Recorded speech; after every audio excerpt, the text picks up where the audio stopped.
Now, by way of addressing some of the doubts, some of the worries, some of the concerns about the society and the way it has acted in recent history, in my discussing this with people, in reading what people have written about the activities of the last year, I've tried to come up with the most common reasons for the doubt, or the most common reasons for the concerns, or whatever you want to call them. The first one is one that I did not expect to see, and I will admit that very frankly, I did not expect this to be a problem. But I am convinced that for not everyone, okay, different things will apply to different people, some will not apply to any, and that's fine. But this one applied more often than I ever would have imagined. So the first reason for concern, of doubt, is a lack of understanding, or a lack at least of a firmness in grasp on the principles by which the society has always operated. And I'm surprised, and part of it is probably because of my background. So I grew up in Cincinnati, Ohio, which is a wonderful city, by the way, regardless of what you may hear about it. It's a wonderful, wonderful city. But it is at the epicenter of almost every traditional Catholic controversy in the United States. I forget how many traditional masses, different groups we have. It's something like 7 or 8 or 9 or something like that in Cincinnati, within a 40-mile radius of the city. So, and this is the atmosphere I grow up in. So at age 11, at age 12, I know all the different groups and what makes this group, and that group, and what distinguishes them, what their positions are. Why does this group exist as a separate group? Why are there 7? Why aren't there 4? Why aren't there 2? Why aren't there 1? Wouldn't that be nice? But in any event, it was normal for me at a very young age to be very familiar with the differences and how the different groups defined themselves, what their principles were. And the Society of St. Pius X, to put it in simple terms, defines its position in the traditional Catholic world as opposed to the notion of sedevacantism, distinguished, if you will, from the notion of sedevacantism, because the Society of St. Pius X recognizes the authorities in Rome as the authorities of the Church. They are the ones, regardless of how they may abuse their authority, they are the Pope, they are the cardinals, they are the bishops of the various dioceses. They have authority in the Church from God. Now, one might agree or might disagree with that, and that is a different conference. But it is a fact that that's what separates the Society of St. Pius X from those of a sedevacantist point of view. On the other hand, you have the Ecclesia Dei, the Fraternity of St. Peter, the Institute of Christ the King, and things of that nature. They also recognize that the authorities in Rome are the authorities in the Church. So what distinguishes the society from them? What distinguishes the society from them is what the society identifies as the root problem in the crisis. You will certainly find many good people in the Ecclesia Dei groups who understand the Church is in a period of crisis. That's certainly a fact. But where they place the blame for the crisis is what distinguishes the society from the Ecclesia Dei. Because for the society, Vatican II is the problem. It is not simply a misinterpretation of Vatican II. It is not simply accidental abuses that occurred in the wake of Vatican II. It is Vatican II that is the problem. It is undeniably true that after Vatican II, there were abuses. That is to say, the practice of the Church and the teachings of certain clergy went beyond what is actually written in Vatican II. That's true. And that is the problem with the way Vatican II is written. There are errors in Vatican II, and there are a lot of ambiguity in Vatican II. And when you write a document like that, intentionally, for the purpose, as Michael Davies says, of planting time bombs, well, eventually things do go beyond the text, because they were meant to. That was why you put the ambiguity and the time bombs in there in the first place.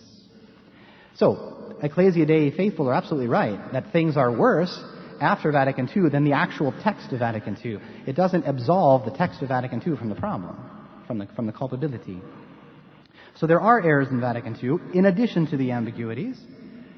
And of course, the vehicle for spreading the error, for spreading the non-Catholic mindset in the Church, in practice, has been the new Mass. And the new Mass itself, regardless from, the abuses that went beyond the actual text of the new Mass, which are true, nevertheless, the new Mass is the problem. It is tainted. So the problem with the crisis in the Church finds its origin in Vatican II and in the new Mass, which of course also, if you want, ultimately finds its origin in Vatican II. And that is different from what the Ecclesia Dei believes. And so there we are. The society is situated in the landscape, if you will, not to oversimplify, but between the Sede Vacantis and Ecclesia Dei. Now,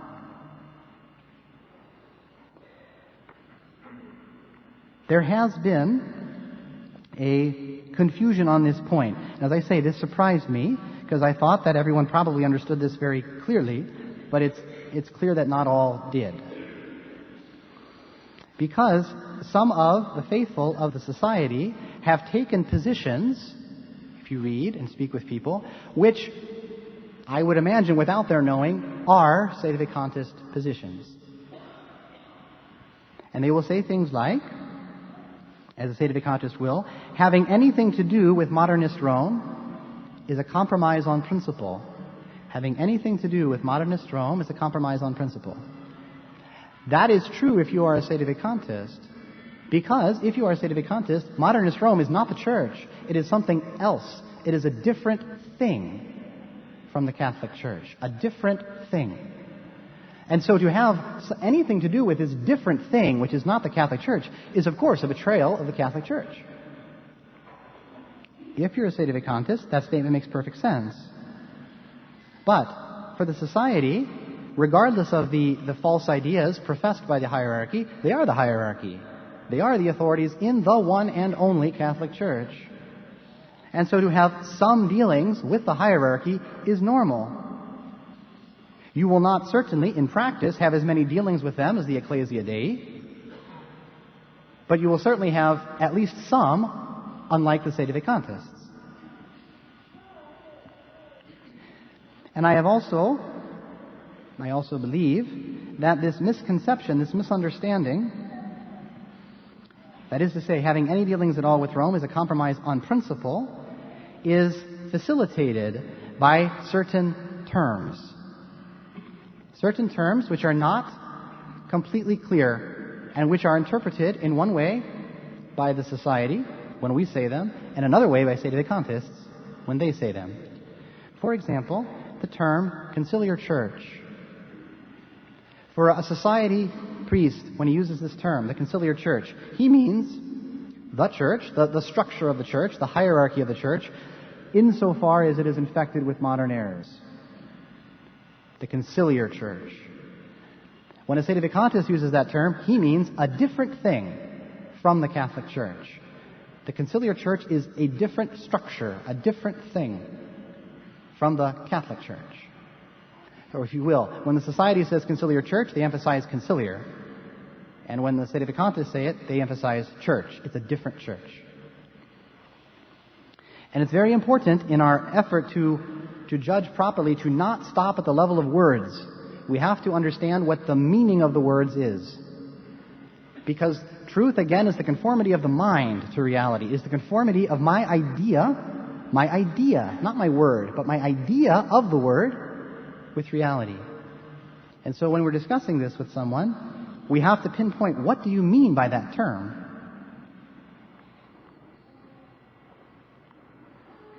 Now, an important application of these two principles, again, the two principles of the society. The official hierarchy is the hierarchy. And at the same time, the crisis in the Church is based on Vatican II and the New Mass. Those two principles. Now, when we try to apply those principles to the question of a canonical structure, what do I mean by a canonical structure? What I mean is that as it currently is, the Society of St. Pius X, although we have parishes, although we have schools, although we have colleges, retreat houses, etc., we have no legal, on paper, we have no legal right to do any of those things. The bishop of this diocese does not give us permission to do what we do. None of the bishops of the world give us permission to do what we do. There is no legal structure for what we do. And we say, well, listen, we come to the need of souls. But nevertheless, there is no legal right on paper for that. And that's what we mean by a canonical structure, a legal framework for the apostolate that we do. Now the question is, given the Society's principles of recognizing the authority of the hierarchy and at the same time recognizing the Vatican II and the New Mass are the problem, does the question of accepting a canonical structure boil down to a question of principle or to a question of prudence? It's very important to answer this question correctly, or nothing else makes sense. Is accepting a canonical structure a question of principle or a question of prudence? Well, at first, it would certainly seem to be a question of prudence. The Society of St. Pius X once upon a time had a canonical structure when it was first founded, and it was deprived of that canonical structure unjustly, precisely for its fidelity to the faith. The Society recognizes the authority of the people who would be granting the structure. We recognize the authorities are the authorities, and it is the authorities who grant structures. So it would seem to be a question, there's no question of a violation of principle. For a sedevacantist, it is a violation of principle. To pretend that the authorities in Rome could give a sedevacantist a structure, for them is a compromise on their principles. But for us it is not. Not in itself. When to accept it because of the dangers, that's a question of prudence. I will point out that in order to get that canonical structure, in order to get that canonical structure, the Society would have to compromise on the faith. Then the question of accepting a canonical structure would become a question of principle. If the Society was told, in order to get the price, the condition of accepting a canonical structure is to accept ecumenism and religious liberty. Whoa, okay, now this becomes a question of principle because that cannot be done in principle. But if there is no condition regarding principles, then accepting the canonical structure is a question of prudence. Now, as a confirmation of what I've just said, that accepting a structure is a question of prudence rather than of principle, we can see the way the Archbishop acted at the time of the 1988 consecrations, which, let us be honest, was the only other time in the Society's history when the question of the canonical structure was seriously on the table. Seriously on the table. July 14th, 1987, Archbishop Lefebvre said to Cardinal Ratzinger, this was a year before the consecrations, just about, "Eminence, even if you give us everything, a bishop, some autonomy from the bishops, the 1962 liturgy, allow us to continue our seminaries, we cannot work together because we are going in different directions. You are working to de-Christianize society and the Church, and we are working to Christianize them." So here the Archbishop explains that we cannot work together, at least at some level, even if all the practical conditions of the solution were favorable. Because of these differences in theology, which are at the root of the differences in direction, at a certain level at least, we cannot work together. Does that mean that the canonical structure is a question of principle, just as those theological differences are a question of principle? Is that what we are meant to take from this quote? It might seem so, but it is certainly not. And the proof is that after making that statement, the Archbishop spent the next 9 months negotiating a canonical structure with Cardinal Ratzinger. That's a fact. Later that same year, 6 months later, December 1987, Archbishop Lefebvre said the following: "If Rome really wants to give us true autonomy, like we have now, but with our submission, we would like to be submitted to the Holy Father. We have always wished for it. That is in accordance with the principles the Society operates under. If Rome agrees to let us try this experiment of tradition, there will no longer be a problem." December 1987. 6 months, 5 months after the previous quote. Now those negotiations concluded in the Protocol of May 5th, 1988, the famous Protocol of 1988. And we'll consider that in more detail later in the conference. The second source of confusion, the second source of doubt or worry, aside from a confusion by some about the principles of the society, comes from a lack of detailed knowledge of the events which have happened. And we are going to try to correct that now. I'm going to throw an enormous number of dates and actions at you, and unfortunately the room is too big for a whiteboard, because really that's what we need in a situation like this, and it's somewhat difficult to not have a marker in my hand, but I will try to make do. So just try to take notes and wake up your husband so he can pay attention. Two heads are better than one. Two memories are better than one. In summer of the year 2000, the Fsspx made a pilgrimage to Rome, and thousands of faithful and hundreds of priests attended this pilgrimage, and it created quite a stir in Rome. It's quite impressive to see. And in August of that year, Cardinal Castrian Hoyos made contact with the society. In December, there were meetings with Cardinal Hoyos to discuss the progress toward an eventual agreement between Rome and the society. December of 2000. Immediately afterwards, in January 2001, the General Council met to discuss the situation. And the two conditions for resuming discussions, because there'd really been no interaction since the excommunications of 1988, there really had been nothing. And here it is, the year 2001 now. And the General Council establishes two conditions for resuming discussions. They are the liberty of the Mass and the admissions that the excommunications of 1988 were null. Two conditions. Bishop Fallet stated at the time, given that Rome has initiated the effort, it is normal for the society to take it with the seriousness that it deserves. It is normal because they are the authorities in the Church. He continues, if there were to be an agreement, it could only be seen in the perspective of giving back to tradition its rights of citizenship, even if the final triumph will only be obtained gradually. January 2001. And those two conditions do not follow. The liberation of the Mass and the admission that the excommunications were null. 5 years elapse, and in 2005, Benedict XVI succeeds John Paul II. And 2 years later, July of 2007, we have the motu proprio, Summorum Pontificum, and the admission by Rome that the Tridentine Mass has never been abrogated. So it's not an indult.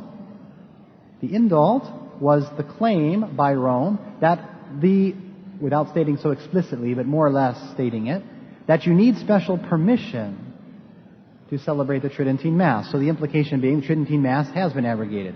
That's the implication. You need special permission. You need an indult, which is what indult means.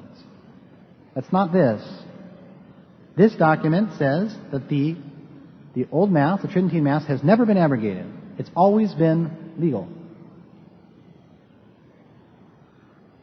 I will also point out, because I have read this, and it's not true, the obligation to recognize the legitimacy of the new Mass, which was a condition for taking advantage of the indult. You may take advantage of the indult, but you have to recognize legitimacy of the new Mass to avail yourself of the indult. That condition is not found in the motu proprio of 2007. And in fact, it can't be. It wouldn't make any sense. You can't say the Mass has never been abrogated. It's still legal for one and all, but you can't have it unless you say the new Mass is legitimate. That condition doesn't make any sense once you've admitted that the Tridentine Mass was never abrogated. And it's not found in the document Summorum Pontificum, which I have heard some say that it is. What it is found in is the letter which the Pope wrote to the bishops at the same time he promulgated Summorum Pontificum, that you have to accept the legitimacy of the new Mass. But 2 points. First of all, the letter to the bishops is not a legal document. It is not a juridical document like the motu proprio. It has a lesser authority. And second of all, that condition, you must recognize, the new Mass is legitimate is not a condition to use the old Mass. It's not a condition for that. It's a condition for what Benedict XVI called full communion. So it's still not a condition to use the old Mass. It's worth pointing out. No one is suggesting in the society the motu proprio is perfect. No one is suggesting that. But it is quite a significant development to admit that the Tridentine Mass has never been abrogated.